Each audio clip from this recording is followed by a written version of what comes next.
Wasteland Free Radio is sponsored by Flintlock and Fog. Are you ready to step into a world where the pages of classic literature come alive, not just in words, but in thrilling adventures that you control? Welcome to Flintlock and Fog, the tabletop role-playing game that transports you to the gaslit streets of the 1800s, where the air is thick with mystery and the characters of your favorite novels roam the shadowy alleys. Imagine a universe where Dracula isn't just a tale to chill your spine, but a formidable adversary or an unlikely ally. Picture yourself alongside Frankenstein's monster, deciding whether to befriend or flee from this misunderstood creature. In Flintlock and Fog, you're not just reading about these legendary figures, you're living their stories, making choices that could alter the very fabric of these tales. Go to flintlockandfog.com for more details. It's also made by our very own Grand Reverend Supreme, David Lilly, so you're really just helping out one of the family if you check him out. That's all. And this is another reminder that we do have a Patreon, so if you would like to listen to these episodes ad-free and maybe get some bonus stuff while you're there, check us out on Patreon. Enjoy the show. Some say the end is near, others say it's already here, but we know the truth. The end of the world just keeps on coming. I'm your host. You can call me the Lone Transmitter. And coming to you live from Yellowbrook City, you're listening to Wasteland Free Radio.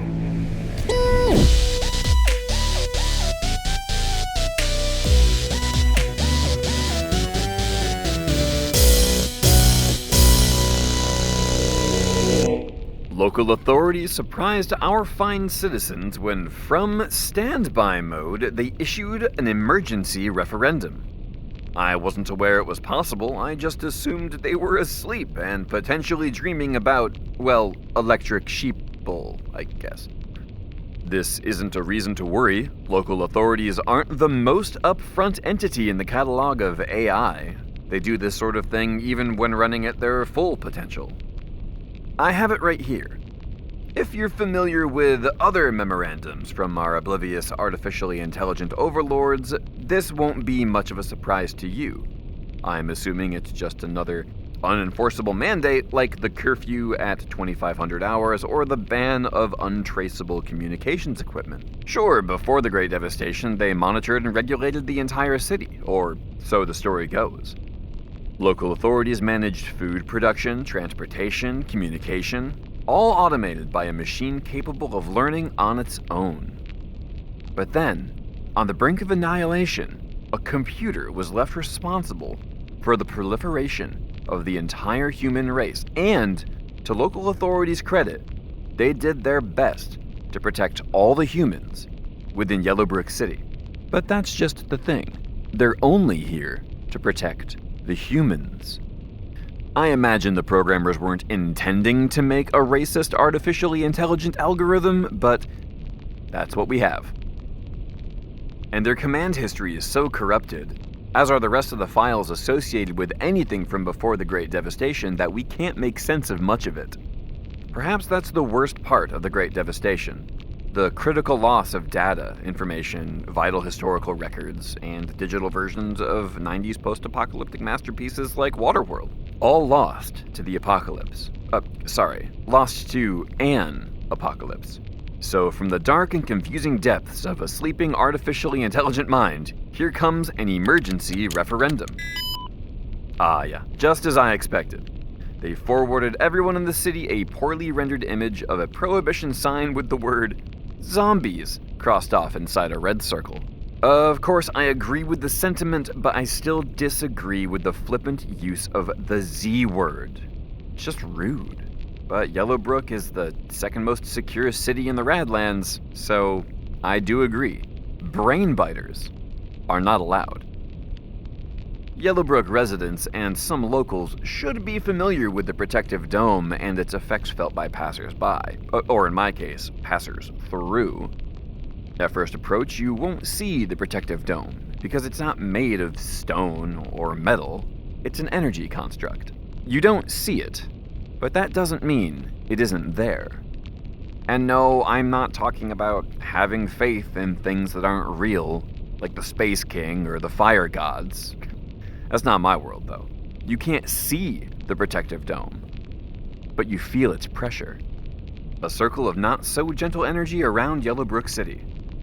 The geniuses at Dynamo Science Labs, may they rest in pieces, once called it a psychic deterrent field, and that gave me a pretty clear picture.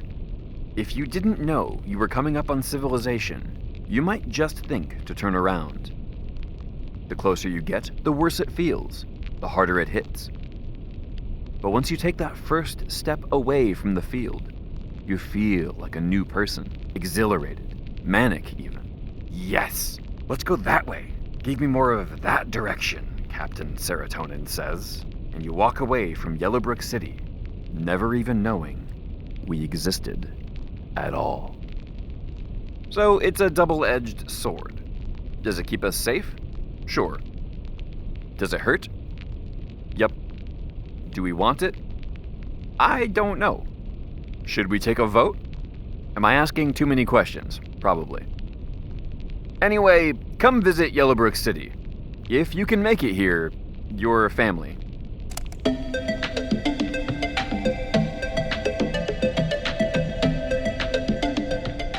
Do you have a decontamination ritual?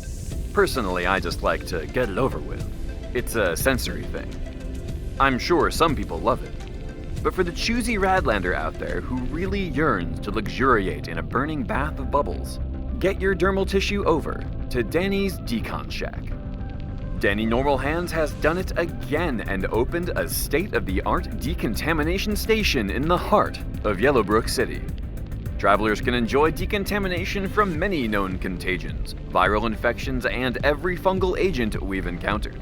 Built from the pieces salvaged from the ruins of Dynamo Science Labs, the Decon Shack was designed with sustainability and survivability in mind. Come celebrate the grand opening and decontaminate in style at Danny's Decon Shack. Speaking of Danny Normal Hands, formerly known as Danny Six Fingers, and probably formerly known as just Dan, he is happy to announce the arrival of his long-awaited child. It's normal to have questions like, who's the mother? Or who's one of the other fathers?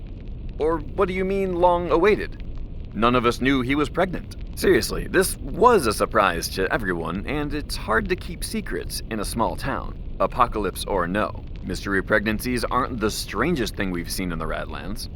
So congratulations from all of us here at Wasteland Free Radio. It's just me. And the station beast, who didn't eat any of her food while I was gone, but still managed to leave a mess for me in the basement, which begs the question, what or who has she been eating? And where did she get it? It's fine, and it's really none of my business anyway. She's a fully realized creature on her own, and this is her station after all. She doesn't have her name on the deed or pay a mortgage, but she was here first. And here in the Radlands, we follow a tradition dating back to way before the Great Devastation. Finders keepers.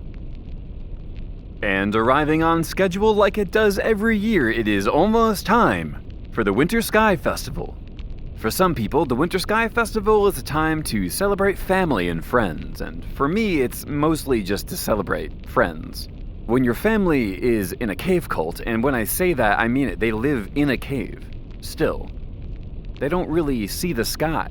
Just once a year during locust season when they take the harvest, they've got to make a living somehow. This is my dad, my other dad, my stepdad, and my former stepmom. I'm not really sure what happened there, but she's long gone again. And of course, who can forget father? Oh, hell, father. I could always go back and see my family, but I think I'm going to sit this one out. They don't actually celebrate the Sky Festival anyway. All that matters is that you hold the people dearest to you close to you. But not too close, as you don't want to catch anything they might be carrying. Distance is, sadly, part of the reality here in the Radlands. We don't want another pandemic, now do we? So grab your bestie, your boyfriend, your they, them, or your mechanical life partner, and prepare to head to the nearest roof, because when the ash cloud opens, we will see the heavens for the first time and the only time this year. Will it be an unbridled view of the starry sky above, The infinite blackness of space? Or will the broken moon appear in all of her glory and drop shards across the entire planet? Or maybe it'll just be cloudy. That also happens. And I know what you're thinking. If only I had a BFF of my very own, whose job and very nature was to predict the weather. I do. His name is WeatherBot95, and he's hard at work preparing us a forecast for the Winter Sky Festival. Let's just hope he gets it to us in time. Historically, I don't travel all that well. Just ask Max the Millions about this. She gives me heck for it all the time. I don't know, maybe it's the escaping from a cave cult, hopping trains, and avoiding capture or death by Deathbot17. I'm not actually all that worried about him now, but for a while he was a real threat. I'm assuming his blasters actually functioned back in the day so he could cause some real damage and devastation, but you know what they say when you assume. Actually, come to think of it, I don't know what happens when you assume. I think I have that idiom stored in a different memory card. My bad. So maybe after all that time, I just want a roof over my head. Preferably one that's not made of rocks. But there are people who live their entire lives out in the wilds of the Radlands. You get your Rough Rock Sands, who patrol the highways and harass anyone they find on the roads. But you'll also get your public servants, like the Courier, delivering whatever it is that needs to be delivered. No questions asked. Okay, maybe a few questions asked. People like that, they've seen places I'll never see. No one knows when they'll be around or where they are at any given time. They don't message me through the uplink like the rest of the normal people in the Radlands. Instead, they insist on leaving these rhyme-coded messages on magnetic cassettes that date back to way before the Great Devastation. They also have a healthy distrust of local authorities, but it might go a little beyond that. Is it paranoia? Maybe, but it's kept them alive out there, so it works out for them. This is the Radlands. If it ain't broke, well, it probably will be soon.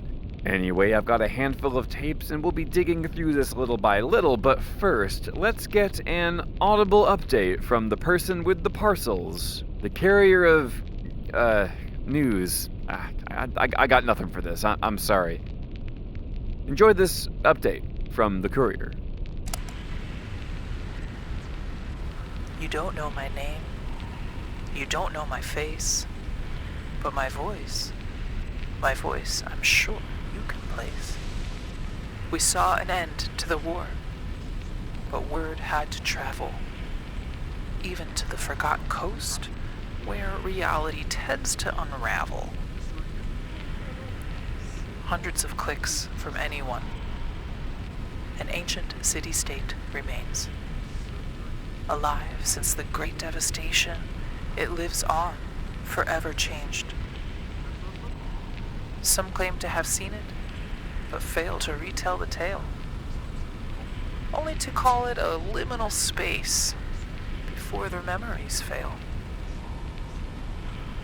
A plateau of stone and understanding where evil men are but ghosts. Experience the past. Experience the future.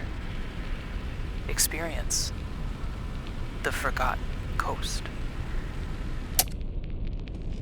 Longtime listeners of the show should already be familiar with the Courier and their curious mode of speech. But for those of you who have just moved to the Radlands or Yellowbrook City and just have no idea what's going on, I'll fill you in.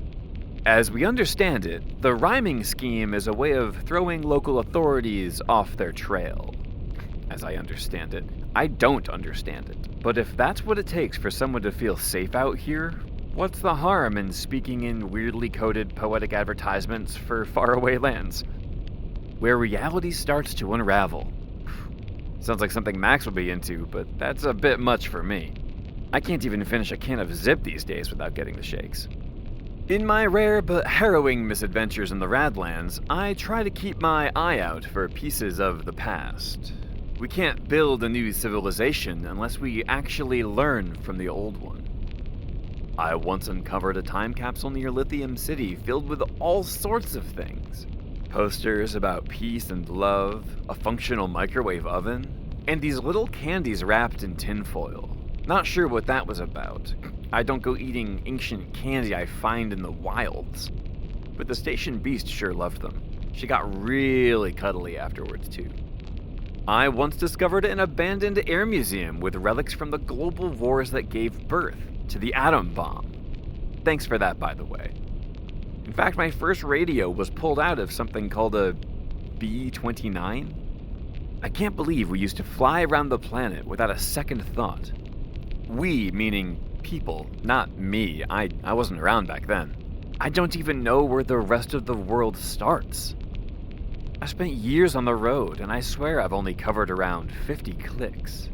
So no, I don't travel very far, but I do travel into the past. Oh, I'm not a time traveler. You can't... Time travel isn't real. You can't travel into the past. We're all traveling into the future. Some of us just get there faster than the others. But in my researching the past, I've discovered there's always something interesting about every era before the Great Devastation. And it's no secret, I'm low-key obsessed with that legendary period of time, known only as the 90s. And if my findings are true, parents would let their little radtots roam the streets indefinitely, or at least until the streetlights came out. I'm also just fascinated by a world in which the streetlights actually work. The grid's in pretty bad shape these days, you can probably imagine. Do I want the next civilization to resemble the 90s entirely? No. Apparently it would have been illegal for me to marry any of my ex-boyfriends back then. Not even because they're cannibals, I can kind of understand that. And don't even get me started on the sex scandals and politics. Higgs boson, it's like they elected a version of Weatherbot 95 without a moral processor. Could you imagine? Just be butts, butts, butts, and more butts. He's a butt bot. I'm sure it didn't start or end in the 90s, but it gets worse. I've seen a lot of evidence to suggest the largest governments in the world leading up to the Great Devastation were secretly run by a doomsday sex cult. I know that just sounds like an average Tuesday here in the Radlands, but back in the 90s, that would have been really surprising. As it turns out, the doomsday sex cult didn't work. They failed to bring about the end of the world, at least the way they thought they would. But I have heard rumors that the Great Devastation only began as a cover-up for the crimes of state officials. Now, that is just a rumor, and I don't actually put any stock in it. But I'll keep digging, and we can't let it happen again, whatever it is. These tiny local apocalypses are bad enough, but to experience another one on a global scale, nobody wants that. Now that Cansgiving has come and gone, I'm here to remind you of one very important thing.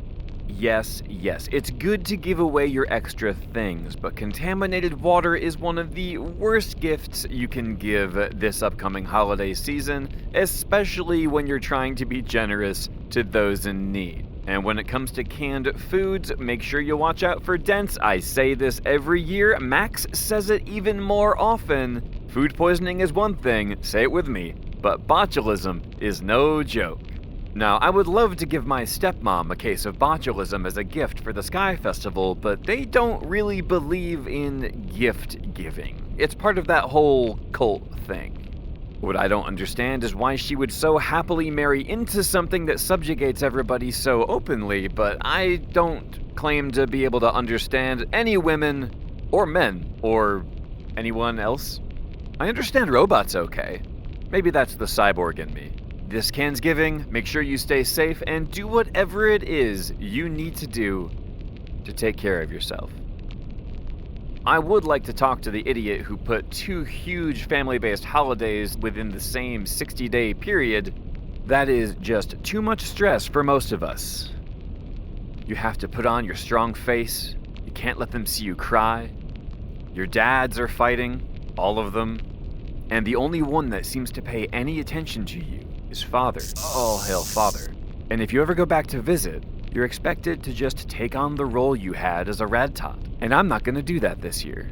Oh, it's because I'm not going back to the cave. Avoidant? You bet it is. I'm just taking my own advice and doing what I need to do for myself. That's a lot of rad cabbage, by the way. The good stuff. So see to your family and take care of yourself, because after the Sky Festival, we can finally get back to rebuilding society. No, that's not quite right. Back to building a new society, one signal at a time. Taking you out today is Atticus Rose, with her song, The Girl You Wanted to Be. I'm the Lone Transmitter, and thank you so much for listening to Wasteland Free Radio, your very last source for news.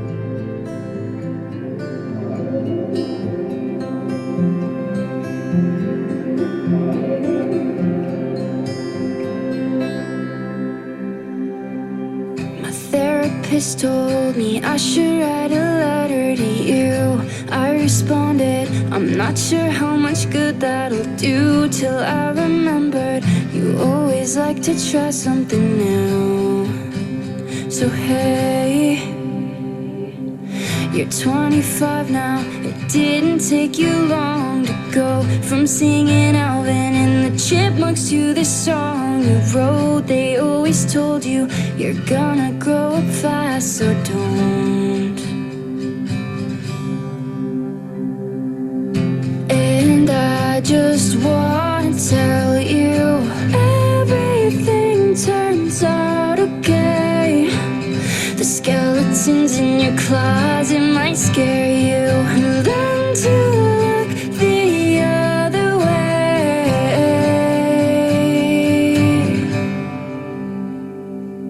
When you were 7, you flipped your bike and scraped your knee, and you were crying. Wish that could be your worst memory, but I remember the pain you felt when you were 13.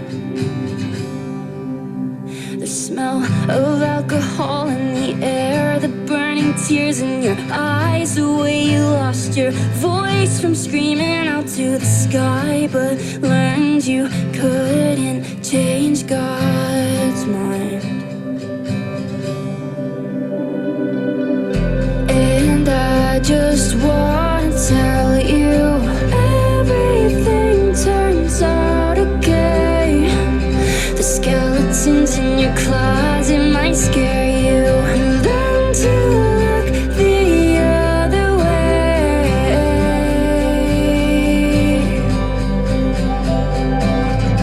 When you were 14, you met your true love. Married at 20, now you've got 2 dogs. I'm trying my hardest to be the girl you want to be. Truth is, I'd give anything for you to just stay happy.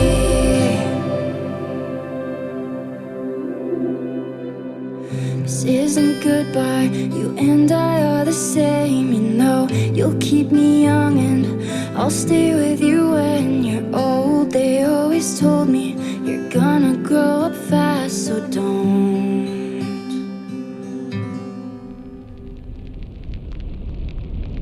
Thank you everybody for tuning in to Wasteland Free Radio. This episode was written and produced by J.S. Pitcher. Our intro sequence is by Space Crush, there's additional music by 11D7, and our featured artist today was Atticus Rose.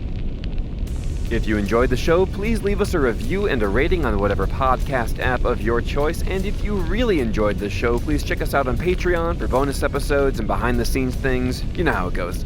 We'll see you in a few weeks, and remember, it might be an apocalypse on the outside, but it's what's on the inside that counts.